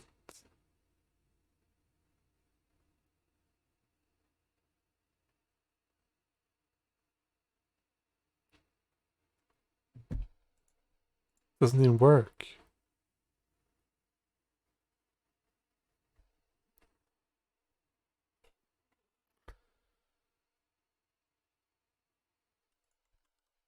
I want this to work now. GitHub Actions, Git version.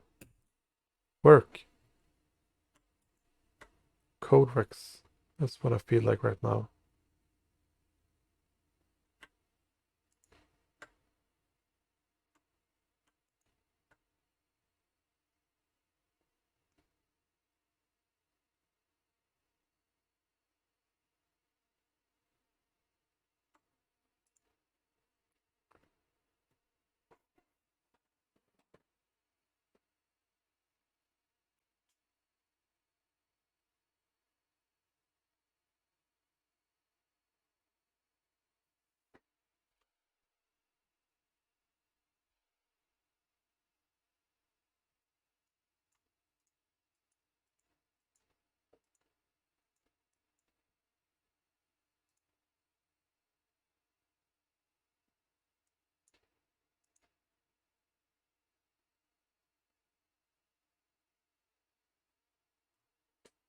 Okay.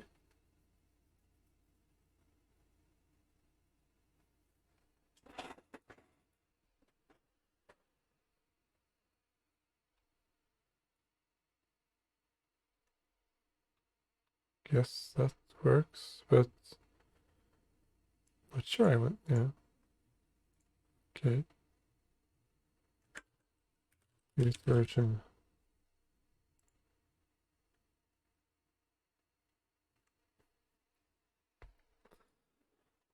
So apparently there is a setup Git version and execute Git version.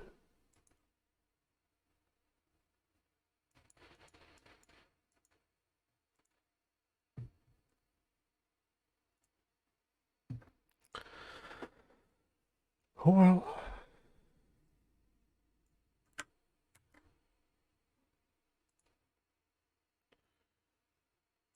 Is there like a version of this? Guess not.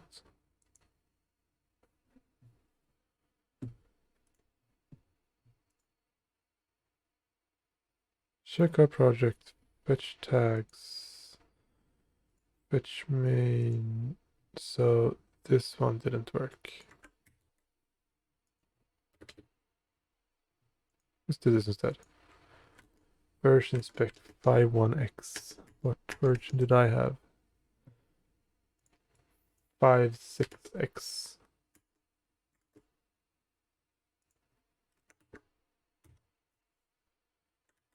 Okay. And then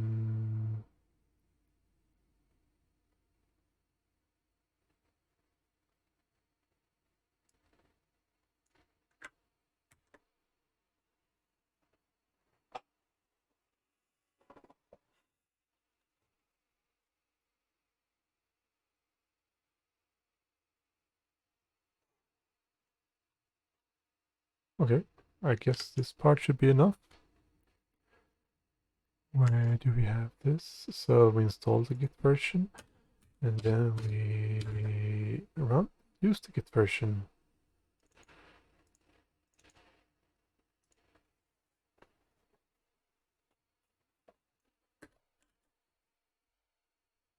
Now that should work.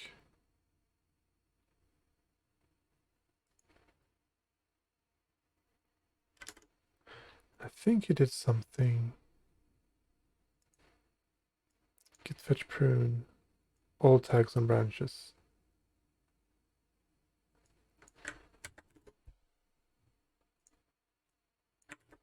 Let's do that. And I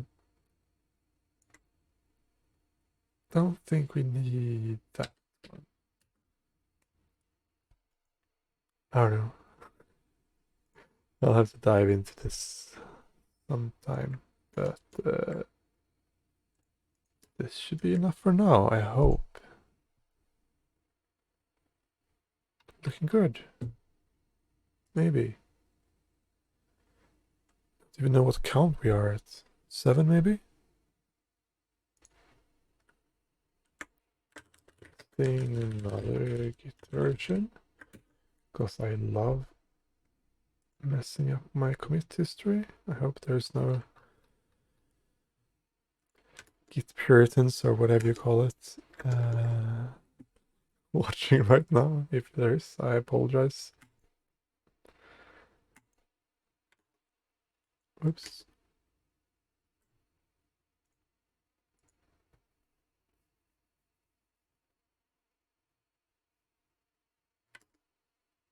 Didn't I push this? Come on, push. This pushed. Oh, there, now it's running.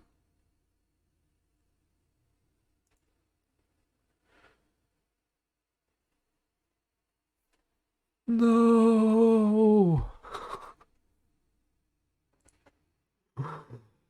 Unable to process .NET CLI telemetry successfully. That env command is disabled.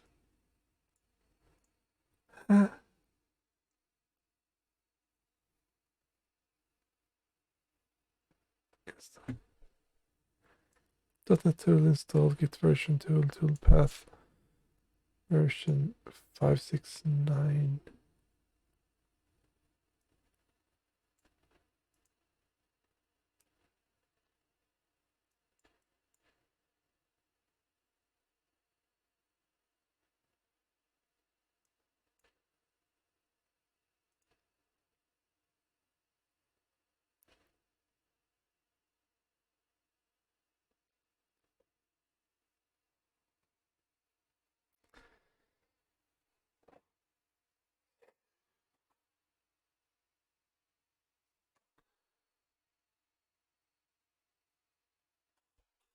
Okay, so we obviously have to fix this action if it's going to work. I'm not sure I want to do that.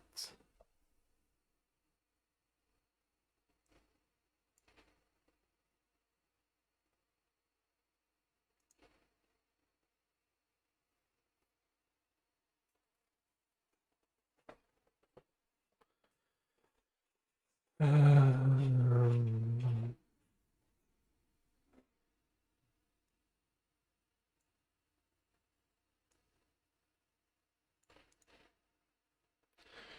use the new environment files. This was a rabbit hole. Not even sure I want to.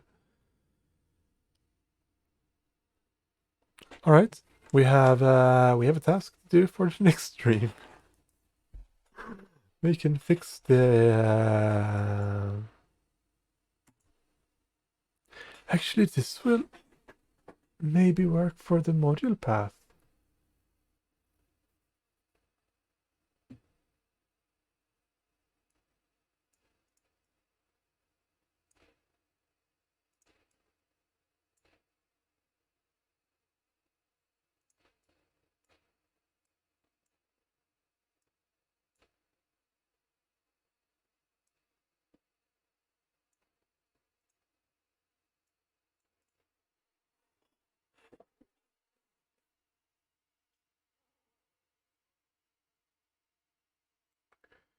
Reserves in the environment does not have access to the new value, but also second access. Ha! I think we actually stumbled upon something that we can use.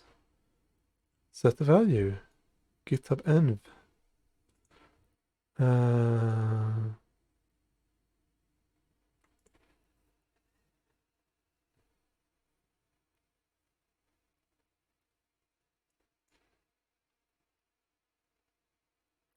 So what's the name of the value? Echo name equals value to GitHub env.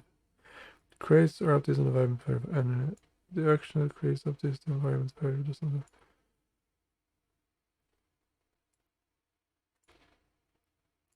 Echo my path.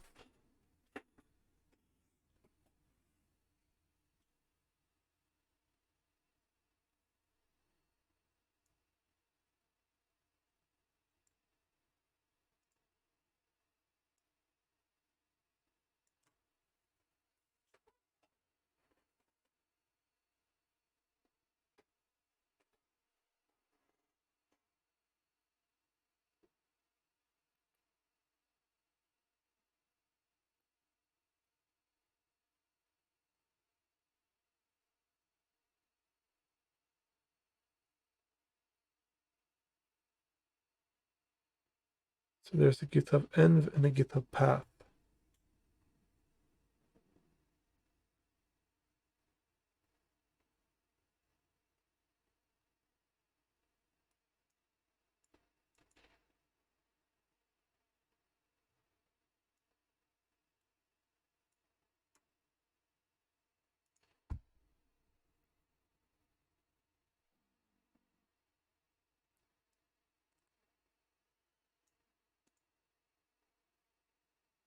So there is a GitHub path and environment variable which contains a path to file which contains the.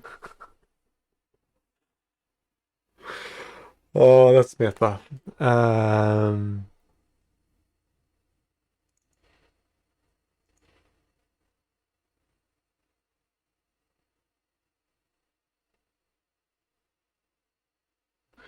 Frequently, you may use a delimiter with the following syntax.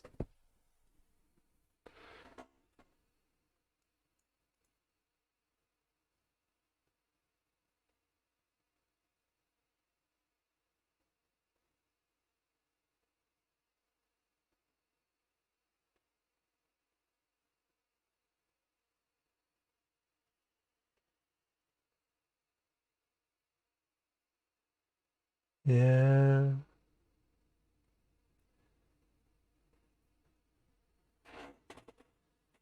Not sure I get it, but do a quick search. GitHub action environment files use module path. See if someone did the same. Pen path. How do I use?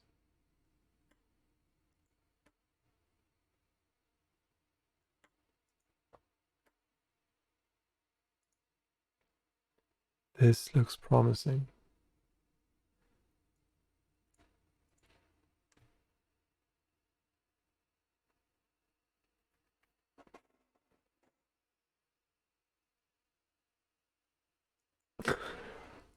Okay.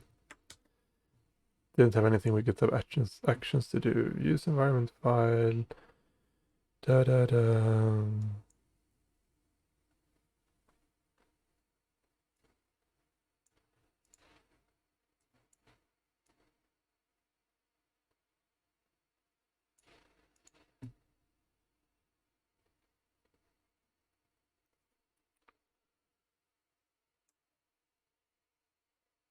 Okay, so here is someone that actually pulled request. Was this the one that I was using? Nerdbank Git versioning.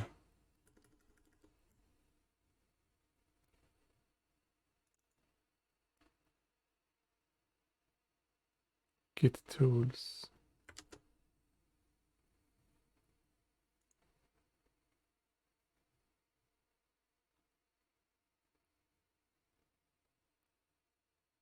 Oh no, it's for the assembly. Oh well.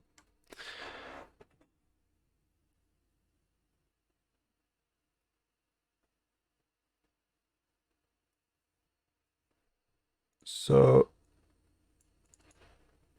this environment variable contains the path to an environment variable file. And then we append text to the environment file. The text should be new line followed by name equals value. At least that's worth a try. No, it's getting really late.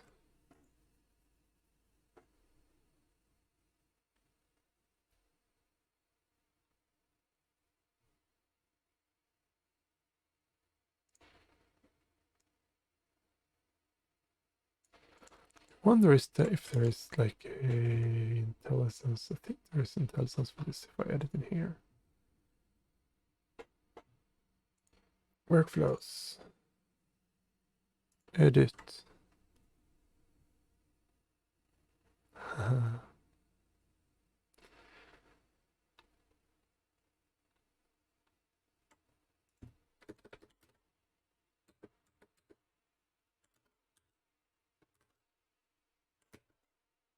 If IntelliSense. Come on. That didn't work. Git version.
Okay, let's try that one.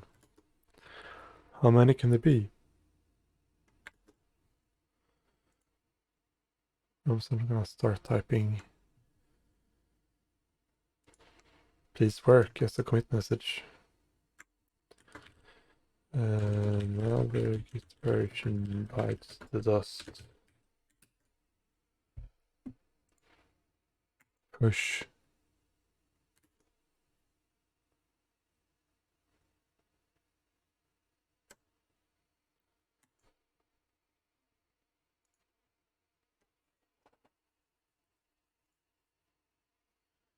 This doesn't work. I'm giving up for tonight.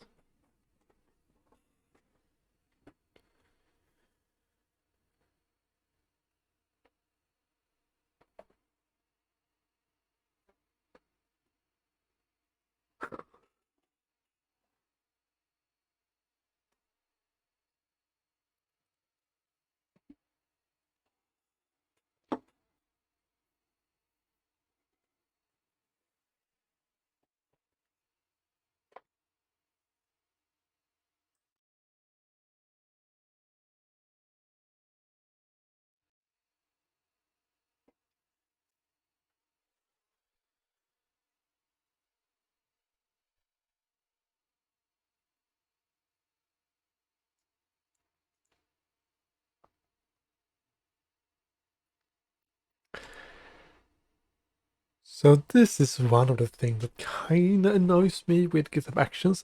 It's nice that it's like all open and free and everyone can do like whatever. But I tried 4 different Git version actions now and none of them works.